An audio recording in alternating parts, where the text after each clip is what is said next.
Boa noite a todos, é um prazer estar aqui com vocês. E eu queria dividir com vocês um estudo que a gente vem preparando aí sobre educação e espiritismo. É a minha área de trabalho, e aí eu gosto muito de abordar esse tema. E a gente quer dizer que a educação...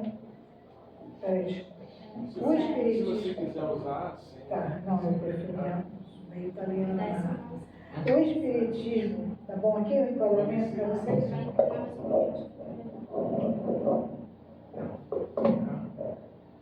Porque não alcança aqui. O espiritismo, ele é, por si só, uma doutrina de educação, né? Isso não sou eu que estou dizendo, vários autores falam sobre isso. Por quê? Porque ela vem sendo revelada ao mundo para a educação do ser. Nós temos uma excelente ferramenta de autoaprimoramento, de educação espiritual, de uma educação integral que nos faz evoluir, se a gente levar a sério o que a gente estudar. Então, eu trouxe aqui Emmanuel confirmando exatamente isso, mas eu poderia ter trazido pelo menos uns 5, 6 autores que falam sobre essa tendência educativa do espiritismo. Ele fala assim no livro Taça de Luz, psicografia do Chico, ele fala o seguinte: meus amigos, a Terra é nossa escola milenária e sublime. Jesus é o nosso divino mestre. O espiritismo, sobretudo, é obra de educação. Façamos da educação com o Cristo o culto de nossa vida, para que a nossa vida possa educar-se e educar com o Senhor, hoje e sempre. Somos seres relacionais, não é? Somos regidos pela lei de sociedade. E a educação, ela se dá nessa relação, na relação com o outro. Ninguém se educa sozinho. Nós nos educamos uns aos outros, né? Nos relacionamos. Lá no site da Pedagogia Espírita, nós temos um texto que fala sobre a história da educação. É uma história da educação espírita, né? E eu tirei uns pedacinhos só para a gente refletir. Os princípios da pedagogia espírita se encontram presentes na tradição filosófica pedagógica ocidental. Desde Sócrates, com a sua prática maiêutica, de extrair a luz espiritual de dentro do educando, convocando-o a construir por si mesmo a sua perfeição moral e o seu conhecimento do mundo e de si. Então vejam, Sócrates já era um filósofo que falava que a educação precisa tirar de dentro de cada um de nós a luz que é própria de cada ser. Não é uma educação de fora para dentro que ele está falando, uma educação de dentro para fora. A gente vai entender um pouco mais o pensamento de Sócrates, mas vocês veem que isso não é uma novidade, isso é algo que vem, né, sendo construído ao longo da história. E a educação, a pedagogia é uma ciência muito nova, e o espiritismo, ele chega num momento em que a pedagogia já estava mais ou menos se estruturando. Ela vai se estruturar mesmo no século XX, mas o pensamento da educação, ele vem sendo construído ao longo dos séculos da nossa civilização, de forma que o espiritismo, ele vem num momento muito propício para trazer para nós essa filosofia de vida que se encerra no espiritismo, né? Então, aqui eu trouxe uma pequena amostra de uma linha do tempo, desde Sócrates até a Idade Moderna. Uma coisa bem sucinta, não dá para a gente aqui falar da história da educação, porque é uma matéria que suscitaria um aprofundamento maior. Mas a gente vai vendo que lá na Grécia Antiga, com Sócrates, a gente já tinha uma preocupação em educar as crianças e os jovens. Aliás, a gente pode ir além, né? Muito antes de Sócrates, a educação tribal, a sociedade tribal, ela já tinha, e ainda tem, né? Quando a gente vai a uma tribo isolada, uma tribo indígena ainda, que existe no Brasil ainda, algumas, em outros países também, a gente vai ver que existe uma preocupação de passar para a criança e para os jovens os valores, né, daquela população. Os conhecimentos adquiridos, técnicos e de culinária, e de artesanato, e de ciência propriamente, porque existe todo um estudo, né, científico dentro das tribos indígenas também, de remédios, de uso de ervas, e além dos costumes, isso tudo é passado para as crianças. Só que são sociedades muito menos complexas do que a sociedade nossa, né? Então, esses ensinamentos são mais simples, são ensinamentos mais sobre o dia a dia, que é um período mais curto, vai acontecer dentro de um período mais curto do que o que a gente tem hoje estruturado nos processos de educação, né? Mas lá na Grécia já começa a estruturação de um ensino mais direcionado, né? Assim como também na Roma Antiga. Depois você vai ver na Idade Média que esses processos educativos, eles passam, pelo menos na parte ocidental do mundo, né? Eles passam muito para as mãos da igreja, onde você vai ter uma educação mais voltada à formação das pessoas baseada nos princípios da religião, mas também nos princípios filosóficos e todos os conhecimentos adquiridos pela humanidade da época, mas muito presos aos fundamentos da igreja, né? Aí, com a Idade Moderna, a gente tem o Renascimento, que é um rompimento um pouco com esse processo de uma educação mais voltada a formar valores religiosos. A gente já vem com outros princípios, né? E depois vem também a modernidade, trazendo mais avanços, uma educação um pouco mais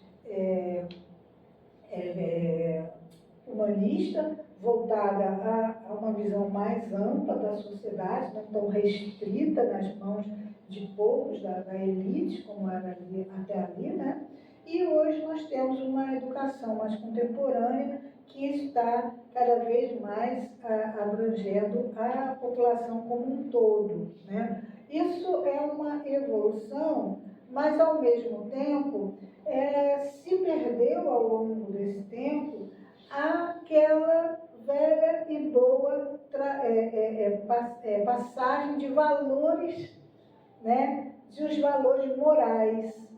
A gente hoje tem uma educação muito mais voltada ao conteúdo, às ciências conteudistas, mais especificamente falando, e pouco voltada a esse despertar socrático da luz interior do educando, né? Então, foi ao longo desse processo complexo, que é a evolução histórica, foi se perdendo, embora ainda se fale sobre isso, se escreva nos manuais, né?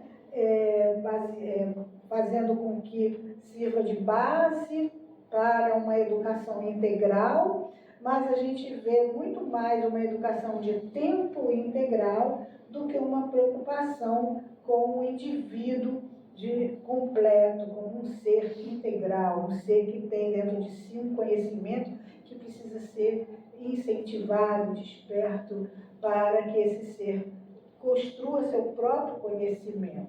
Então, a gente está muito longe ainda de uma educação integral.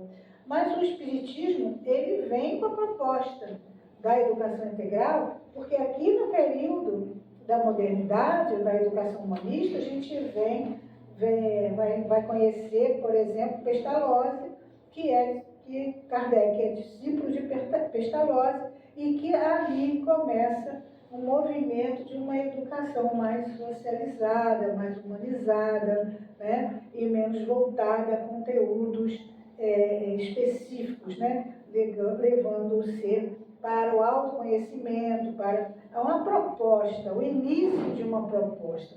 Mas que a idade contemporânea, como é esse momento presente que nós estamos vivendo, onde toda a população vai à escola, isso está se perdendo bastante, porque ficou massificada. Os processos de educação hoje são muito massificados. Você tem que tornar homogêneo para dar conta de turmas de 40, 50 alunos, e você não vai ter o tempo de prestar atenção na potencialidades e individualidades ali dos seus alunos, porque você tem muita criança, pouco profissional, embora muita gente acha que tem professora beça por aí, mas na verdade, quando você entra numa escola, você se depara com a falta de profissionais para dar conta dessa individualização, dessa atenção singular para cada aluno, né? Então fica difícil o professor que dê conta de olhar humanizado para o seu aluno, porque ele tem que dar conta de um conteúdo enorme e de uma disciplina num grupo de 30, 40, às vezes até 50 crianças numa sala de aula, e esse processo está se perdendo dentro da qualidade, né? Enquanto a gente pode falar assim. A educação, ela vem de dois termos, né? Educare e educere. Então, o educare é o que hoje a gente conhece como educação. É uma educação que vem de fora para dentro. É uma educação como nós estamos aqui agora fazendo. O púlpito, onde alguém traz um conteúdo para o outro aprender, né? Essa educação que a gente tem necessidade desse momento, mas que não pode encerrar o processo de educação nesse momento. Ela precisa se expandir para práticas onde você utilize não só o cérebro, mas também o coração e as mãos, como é a tríade defendida pelo Pestalozzi, onde você vai construir conhecimento, onde você vai se sensibilizar, você vai usar criatividade, inovação, né, para que você possa crescer como ser humano. Mas o educar, ele não dá conta disso, ele vem somente com a proposta da educação de fora para dentro, ou seja, do conteúdo para que o aluno aprenda, ou o cidadão aprenda. A gente tem como, por exemplo, podemos dar um exemplo da multa de trânsito, por exemplo. A gente não quer que as pessoas passem de 80 na RJ 106, mas as pessoas não cumprem, as pessoas não são educadas para isso. Então, andam a 130, 150, né, e botam em risco a vida das pessoas e a própria vida. Então, como é que se educa esse cidadão? Fazendo com que ele pague uma multa se ele ultrapassar a velocidade permitida. Então, a partir do momento que você restringiu, aquela multa vai doer no bolso e ele aprende a diminuir a velocidade. Se é que isso ensina alguma coisa, porque no dia que tirar o radar, ele novamente está arriscado de que ele vai novamente voltar a abusar. Então, essa educação de fora para dentro, ela não garante o aprendizado, ela garante uma disciplina, mas não garante que a pessoa vai mudar hábitos, né? Ela muda porque ela tem medo da multa. Mesma coisa das avaliações escolares. Você vai e entrega para o aluno aquele monte de conteúdo que não faz muito sentido para ele, que a gente às vezes ocupa o tempo inteiro de uma aula sem conversar, sem olhar no olho, porque tem que dar conta de todo aquele conteudismo e que ele vem sendo imposto pelos poderes constituídos. Isso desde lá da Grécia. Ensina-se aquilo que é interessante ensinar para que o poder se mantenha. Então, os conteúdos eles são escolhidos pelas instituições de poder. Então, e são uma quantidade imensa, de forma que não deixe com que o aprendiz pense. ele só estude para decorar, para fazer uma avaliação. Depois da prova, ele vai esquecer aquilo tudo, porque ele só decorou, ele só memorizou. E a gente sabe que memorizar, a gente daqui a pouco não lembra mais, se aquilo não se tornou uma experiência, né? Então, a gente precisa transformar o aprendizado, o conteúdo, desculpa, numa experiência pessoal para que eu nunca mais esqueça daquilo, né? Então, a gente tem como objetivo, um dia, alcançar essa educação chamada, que vem da raiz educere, que é a educação de Sócrates, que Sócrates propôs, que é de dentro para fora. Então, você vai ter um conteúdo, sim, você vai ter um momento do púlpito, o momento do ensino, sim, mas você vai promover no outro um desejo de experimentar aquilo que você está ensinando, um desejo de aprender aquilo. Então, a partir de práticas interessantes, a partir de métodos interativos, de métodos de participação, né, de construção de conhecimento, de forma que o outro vai construir com suas mãos e vai botar sentimento naquele aprendizado e aquilo vai fixar nele como um aprendizado real, né? Então, o que a proposta é aflorar do indivíduo o desejo a vontade de aprender, porque todo ser é aprendente. Nós vemos isso na natureza. Os animais aprendem, né? E a gente acaba dizendo que a criança não aprende. Ah, essa criança não aprende. Isso não existe.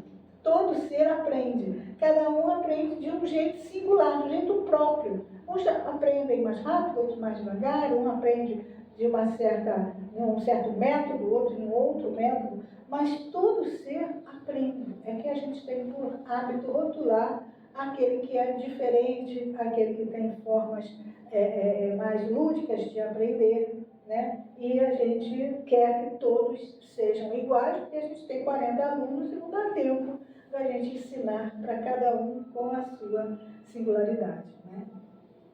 Bom, Paulo Freire, o patrão da educação brasileira, muito criticado e muito amado, né, esse ser que tem esses extremos, ele acreditava que o ser, ele acreditava exatamente nisso, que nós temos o conceito do ser mais, né?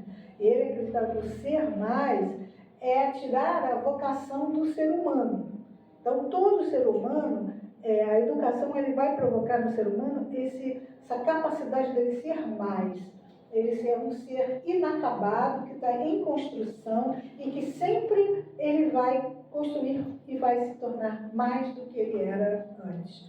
Então, os homens e as mulheres que hoje na sociedade, né, somos submetidos a situações que nos fazem ser menos.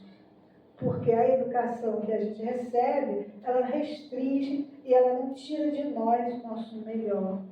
Ela tira de nós somente a nossa memorização e a nossa obediência, a nossa disciplinação, como diz um termo que eu estou criando aqui agora, a nossa enquadramento a comportamentos pré-estabelecidos, né? Então, a gente vai ver que o Paulo Freire fala de uma educação bancária, que é a que a gente é submetida hoje, a partir mesmo com todos os discursos acadêmicos contrários a isso. Ainda você entra numa escola, ainda vê muito essa educação bancária, que é alguém depositando simplesmente os conteúdos e o outro recebendo sem a participação na construção desse conteúdo, né?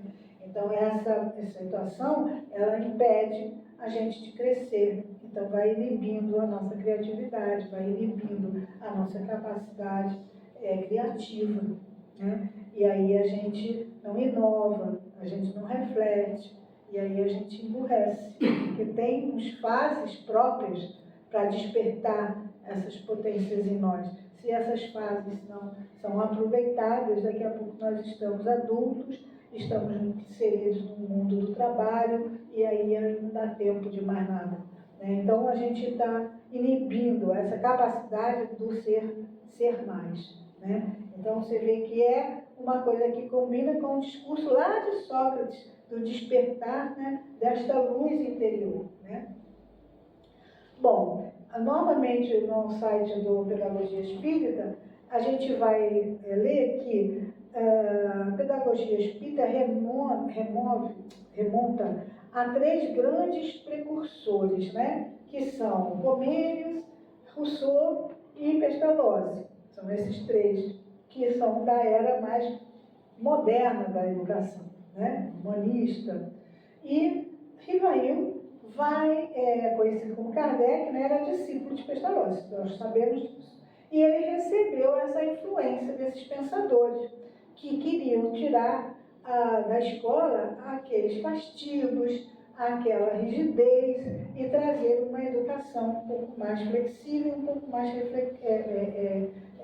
para o aluno refletir e construir o conhecimento. Então, ele foi herdeiro dessa tradição pedagógica, né? E ele traz para o Espiritismo exatamente essa visão, essa forma de fazer. O Espiritismo, ele parte da reflexão, ele parte da experimentação, ele parte da participação coletiva e foi construído, né? A codificação foi construída a partir de todos esses recursos pedagógicos que estavam naquele momento em evidência. Então a gente fala, o Espiritismo tem que andar sempre de braços com a ciência, também desta ciência. A ciência, a pedagogia é uma ciência humana, né? Então nós precisamos lembrar que o nosso livro dos Espíritos, ele traz para nós deixa eu ver aqui.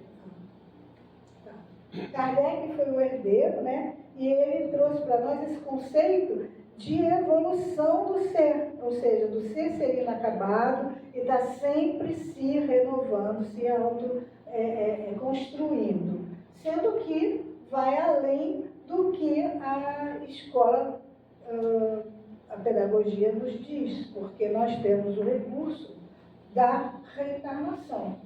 Então, com a nossa visão espírita da educação, a gente enxerga além da vida presente.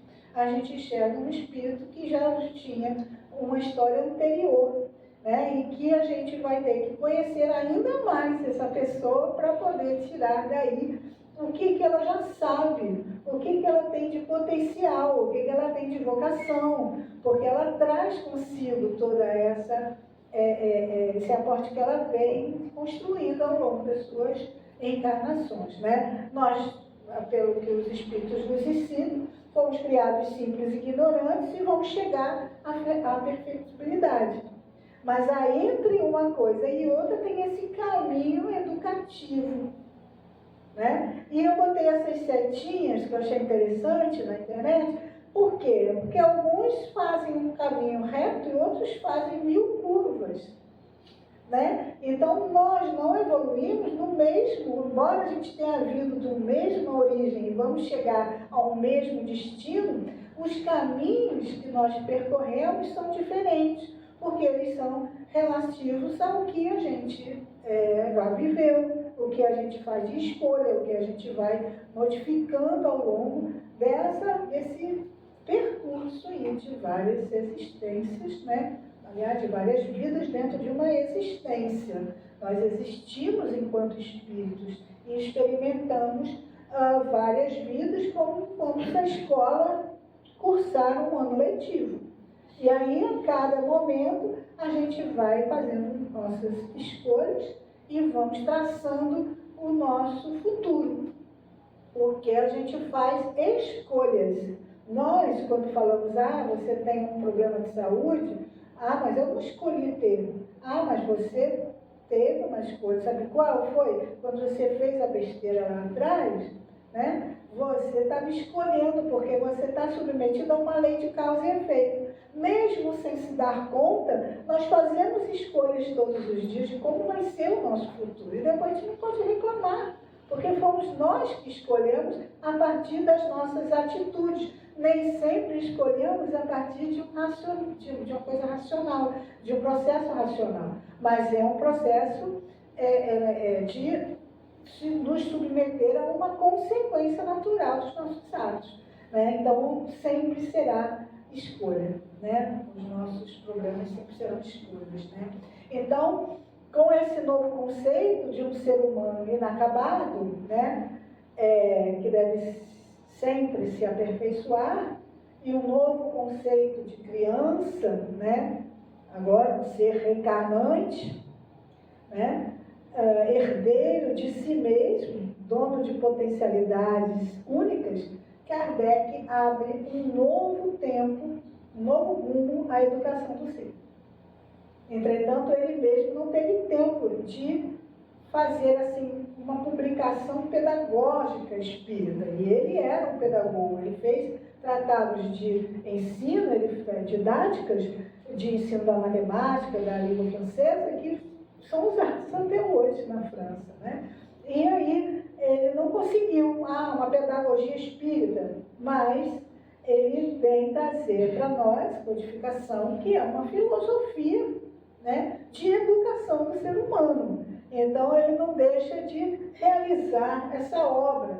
E Herculano Pires fala muito, de uma forma muito certeira, de que o Livro dos Espíritos é um manual de educação integral oferecido à humanidade para a sua formação moral e espiritual na escola da Terra. Então, a doutrina, ela tem, sim, esse caráter educativo, ela foi, sim, codificada por um pedagogo e não foi à toa, porque ela precisava ter essa essência de educação do ser e de uma educação integral do ser, né? O Kardec nos deixa um legado importante no Livro dos Médiuns, né? Que é um capítulo chamado do método, né? Se eu não me engano é o terceiro? Dois. Três. O 2 é do maravilhoso. Tá. O método, ele vem da primeira parte do Livro dos Médiuns, capítulo 3. E ali ele vai falar sobre como nós devemos fazer a difusão da doutrina espírita, né? E ali não podemos dizer que não seja uma obra de um pedagogo falando, né? Ele vem mostrar que existe uma teoria, que existe uma prática que precisa ser unida para que a gente aprenda o que é a vida espiritual, o que é o espiritismo, né? Lá nesse capítulo, no item 18, né? Ele mesmo fala, e eu gosto muito de estudar o Livro dos Médiuns, porque praticamente essa primeira parte, principalmente, toda foi escrita pelo Kardec, então ali você consegue ter uma intimidade com o autor, você consegue ver o pensamento dele no presente ali dos textos, né? Então, vejamos então de que maneira será melhor se ministra o ensino da doutrina espírita para levar com mais segurança a convicção. Por que ele era tão preocupado com a convicção? Porque é a convicção que faz mudança em nós. A partir de uma convicção, porque às vezes a gente ouve falar no espiritismo, legal, acho bonito, mas nós não temos nenhuma convicção sobre aqueles princípios espíritas, e aí nós não vamos mudar hábito nenhum, porque a gente acha que a vida está tudo bem, que os nossos hábitos estão super na moda, que estão super atuais, e que nós não precisamos de mudança, né? Então ele fala, não se espantem os adeptos com essa palavra ensino. Não constitui ensino unicamente o que é dado no púlpito ou na tribuna. Eu até coloquei em vermelho, porque há também ensino na simples conversação, né? Julgamos do nosso dever dar alguns conselhos de que poderão igualmente aproveitar o que queiram instruir e os que queiram aprender por si mesmos. Então, daí Kardec vai começar a falar sobre a forma de nós transformarmos a casa espírita num ambiente educador, né? Então, a gente vem trazer aí conhecer com Kardec como nós devemos fazer para que todos nós possamos atingir esse objetivo da perfectibilidade um dia. é um caminho mais reto para a evolução se a gente entender os princípios e conseguir praticá-los, né? Bom, através dessa simples conversação, é o que ele sugere, que a gente comece por aí, né? Podemos aliar, isso também já está no capítulo anterior, mas ele fala que a gente deve sempre começar pelas narrativas simples das experiências mediúnicas de cada pessoa. E ele fala que todos nós somos médiuns, em algum grau, né? Claro que existem os médiuns ostensivos que têm uma mediunidade mais visível, mas no mínimo nós somos pessoas que têm intuição. A gente ouve o nosso anjo, o nosso espírito protetor, a gente ouve a sugestão do espírito obsessor, a gente ouve aquelas, enfim, atuações espirituais na nossa vida. E a gente muitas vezes se deixa levar por essas intuições, que podem ser boas ou ruins.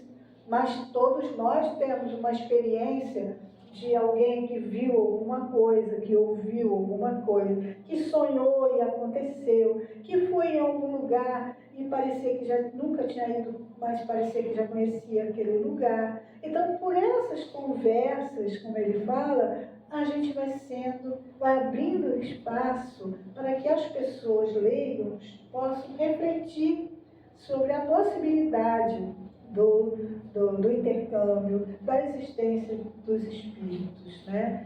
E aí eu trago Amélia Rodrigues, educadora baiana do século XX, também mais tarde vem psicografar livros lindíssimos através de Divaldo Franco, mas essa frase ela fala encarnada.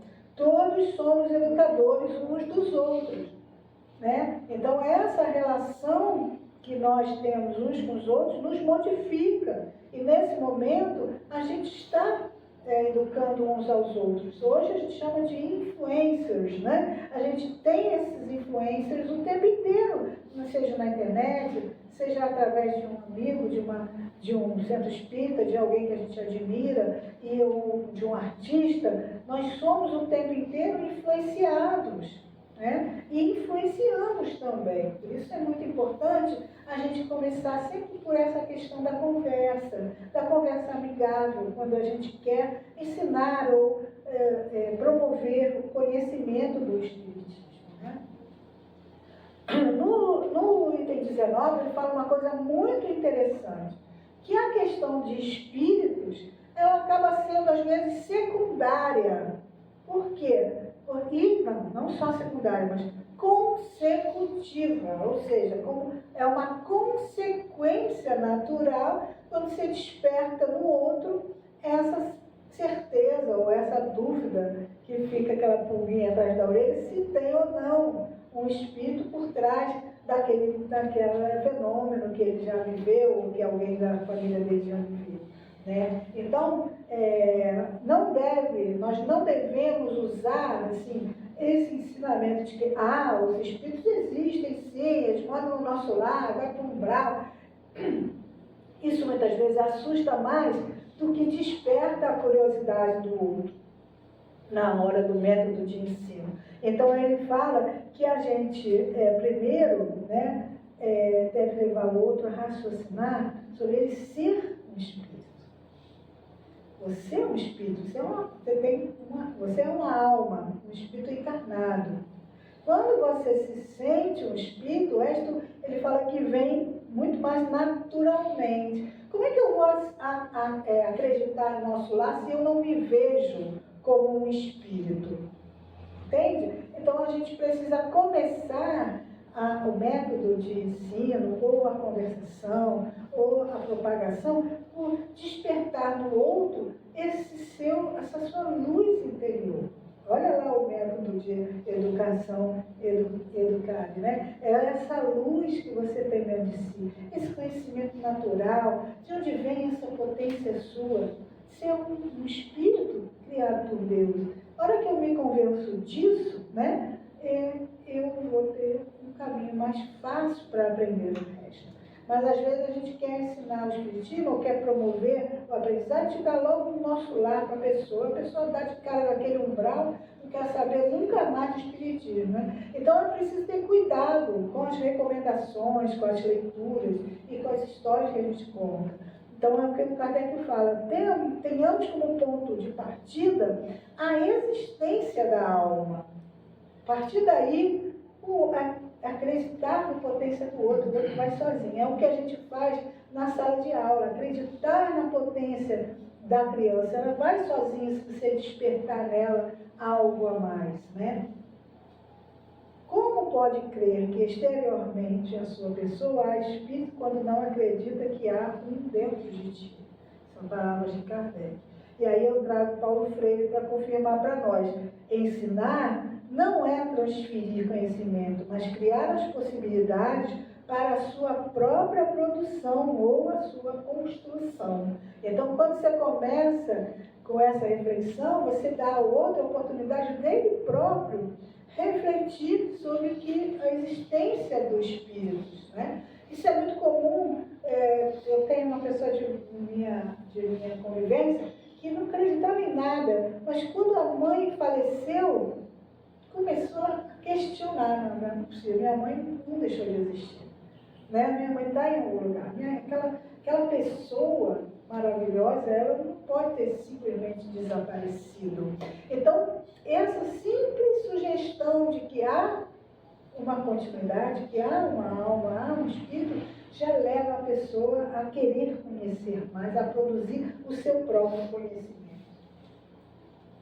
E falar dos espíritos antes que a pessoa esteja convencida de ter uma alma é começar por onde a gente deveria acabar. Olha as palavras de Kardec.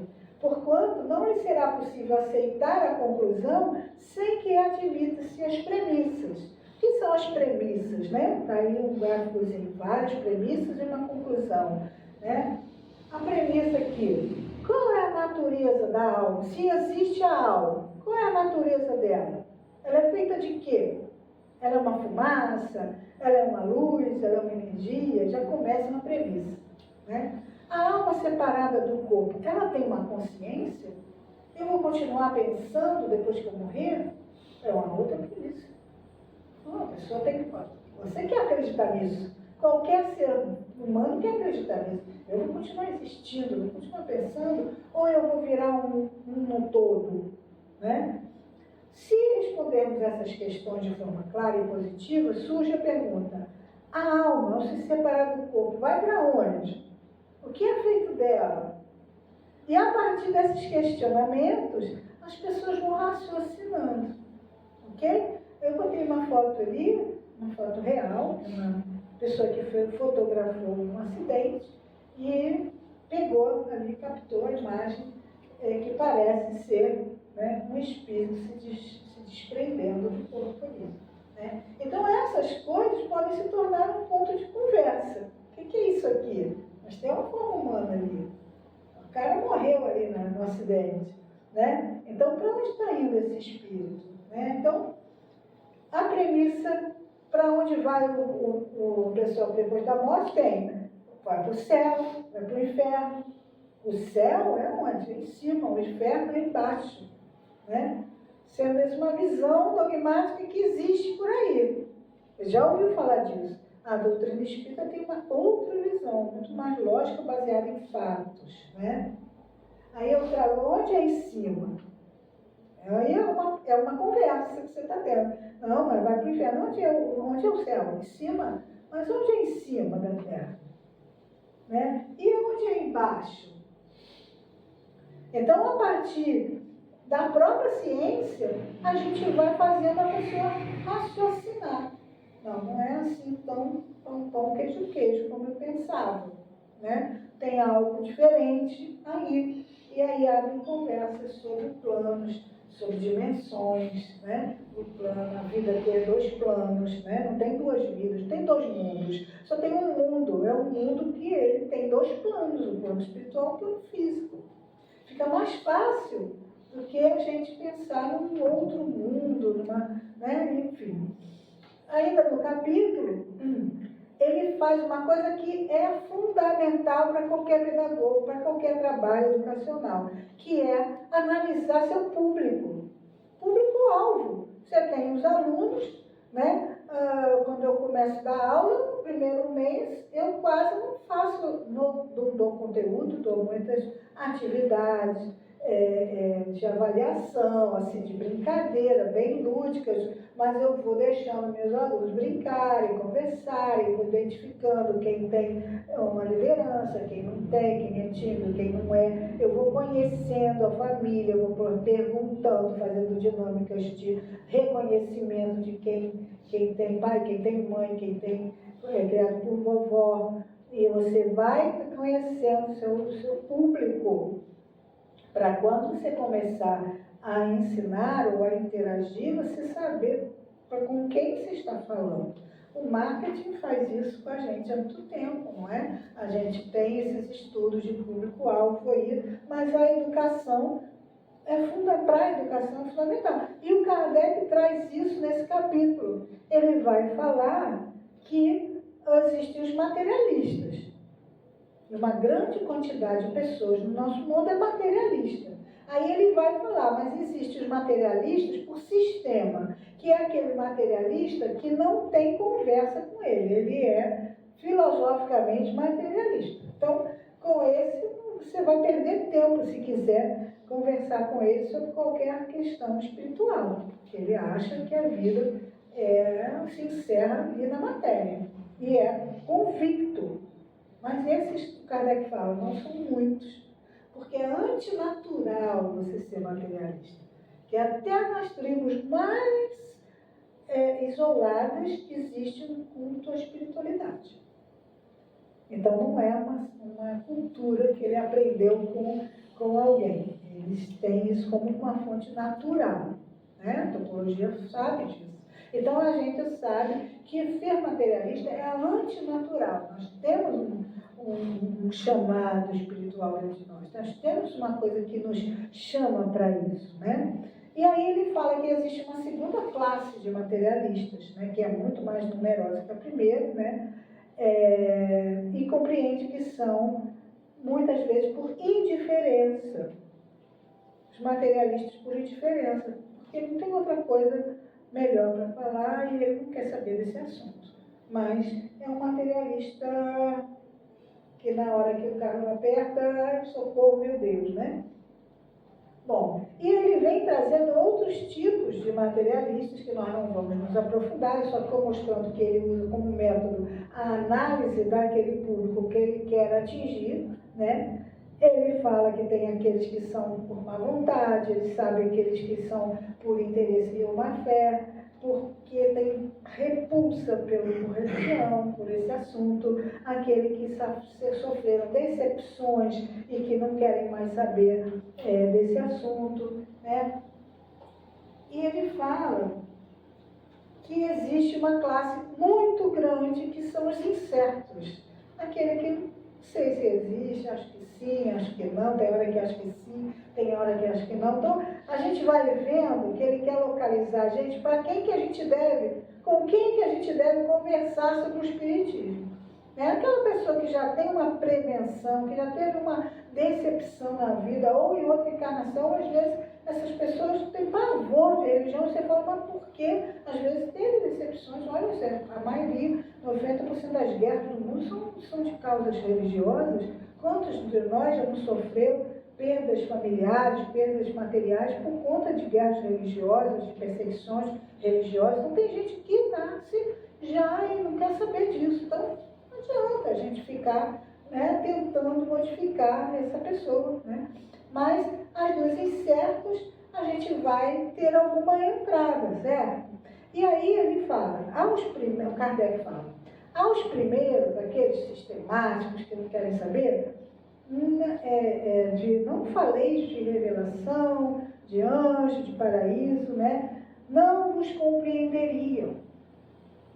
Colocai-os, porém, no terreno em que eles se encontram e provai-lhes, primeiramente, que as leis da fisiologia são impotentes para tudo explicar. O resto virá depois. Então, mas eu preciso conversar porque é meu filho que é materialista, eu quero conversar com ele. Né? Então, não começa querendo convencê-lo do que existe. Começa do contrário, parte do que ele conhece, parte do que ele acredita e vai desconstruindo algumas verdades que ele acredita, porque realmente a lei da física não explica tudo. Né? Com relação ao que não se convenceu pelo raciocínio, nem pelos fatos, a conclusão a tirar-se é que ainda lhe cumpre sofrer a prova da incredibilidade. Deve-se deixar à providência o encargo de preparar circunstâncias mais favoráveis para que ele passe a ter uma fé de alguma forma. Não faltam os que anseiam pelo recebimento da luz, para que se esteja a perder tempo com os que a repelem. Então, veja bem, vamos entregar para Deus. Esse cara não quer saber, não é a minha parte convencê-lo. Né? Então, entrega, porque Deus vai encontrar maneiras, né, de fazer com que ele se depare em algum momento com uma situação que vai despertar nele essa espiritualidade ou essa fé. E aí, eu aumentei a letra para a gente pensar no que a gente está fazendo. Dirigimos, portanto, aos de boa vontade, cujo número é maior do que se pensa. E o exemplo de suas conversões, multiplicando-se mais do que simples palavras, vencerá as resistências.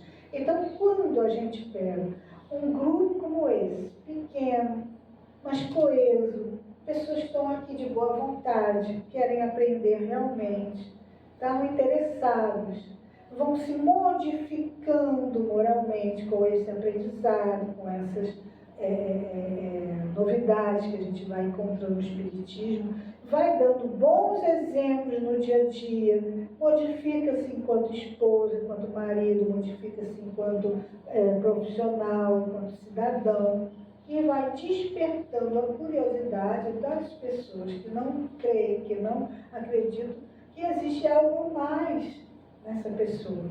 Né? Então, esse é o maior ensinamento que a gente pode dar, que é o nosso exemplo. A gente vai vencendo resistências pelo exemplo. Então, a gente vai ficar perdendo tempo em querer convencer aqueles que não estão prontos, ou a gente vai investir o nosso tempo em trocar, em construir conhecimento com aqueles que estão de boa vontade. Esse é o que Kardec nos coloca. Né? Entre os que se convenceram pelo estudo, né? Aí o Kardec destaca 3 tipos de espíritas, que somos nós. E aí ele vai, primeiro ele estava falando do público externo, agora ele está falando do público interno, né? Nós, espíritas, podemos ser simplesmente curiosos sobre os fenômenos. A esses ele chama de espíritas experimentadores, que estão sempre querendo só ver fenômenos, conhecer fenômenos. Existem muitos assim. Né? Os espíritas que veem mais do que fatos, compreendem a parte filosófica, admiram a moral, mas não praticam. Tem um monte assim, né? Significante ou nula é a influência que o Espiritismo faz, que exerce sobre ele.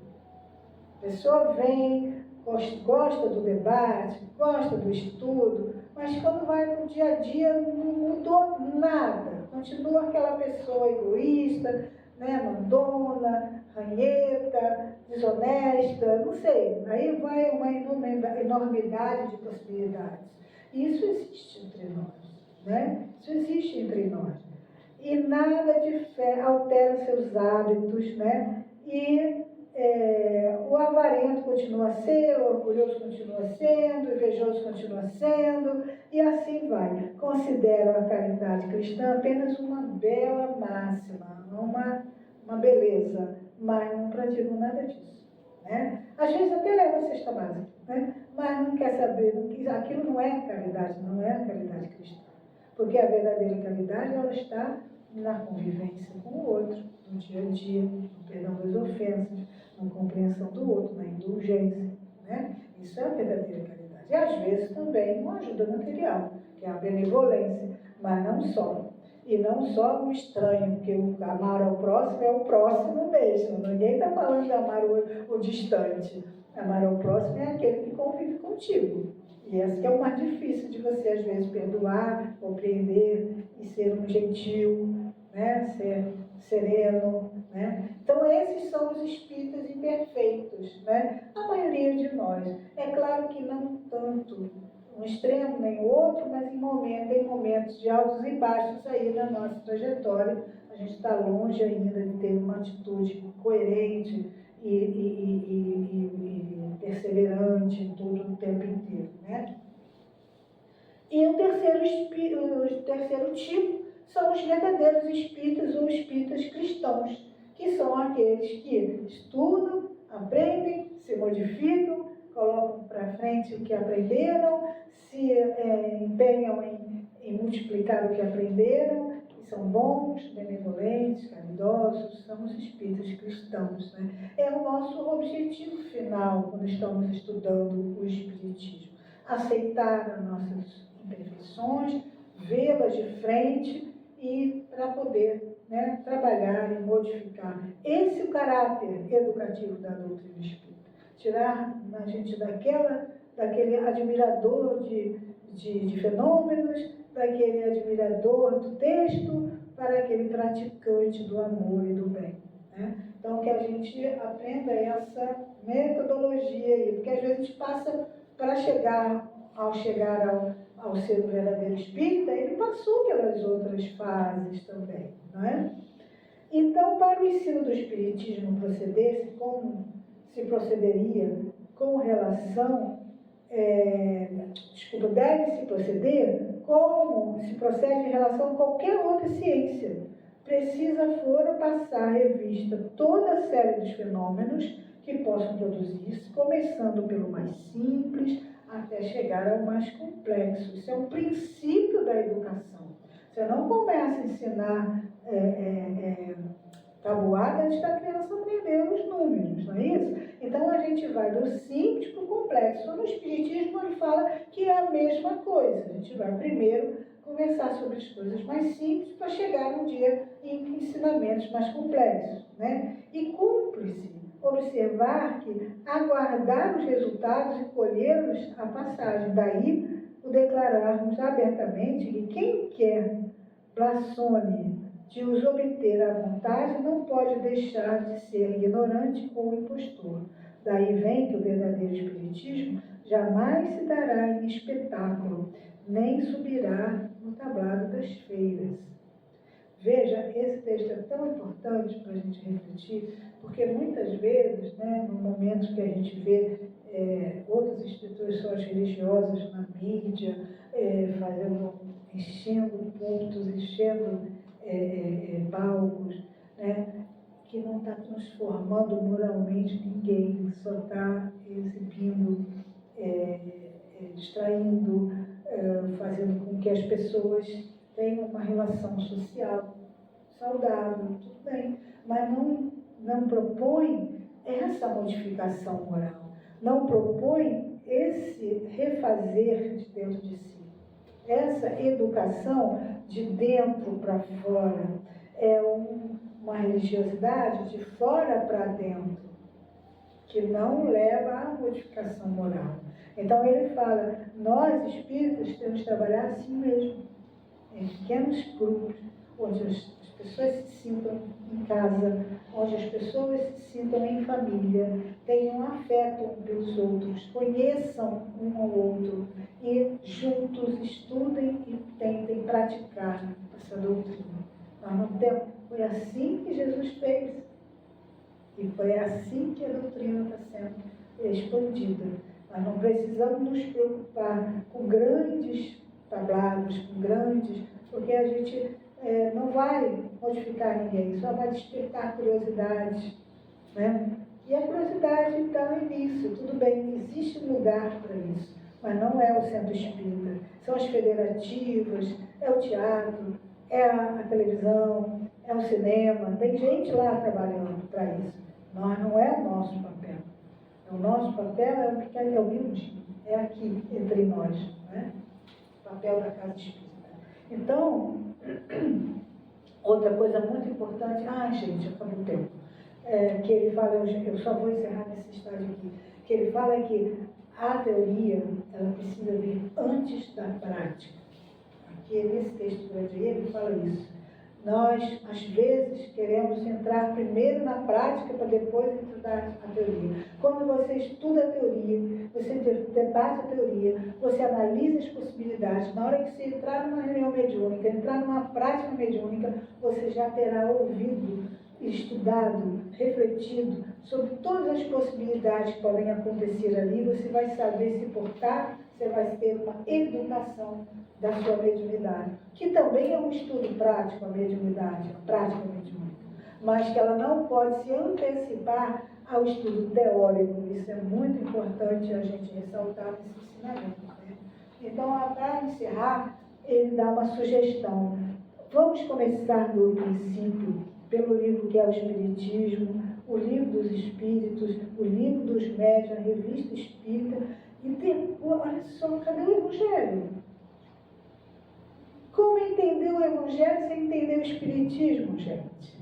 Nós vamos repetir sempre aquilo que a gente já estudou há séculos e séculos, dogmas, não vamos sair nunca daquela dogmatização. Estudando o Espiritismo, entenderemos o Evangelho de Jesus, que é, segundo ele, no livro dos Médiuns, o nosso manual de conduta. É o nosso roteiro da transformação moral. Mas a gente precisa entender o que é lei de causa e efeito, a gente precisa entender o que é a reencarnação, a gente precisa entender as leis naturais para a gente poder entender o que Jesus falou. Né? Então, era mais ou menos isso que eu queria trazer para nós. Espero não ter atrapalhado por ter passado o tempo. Obrigada pela oportunidade.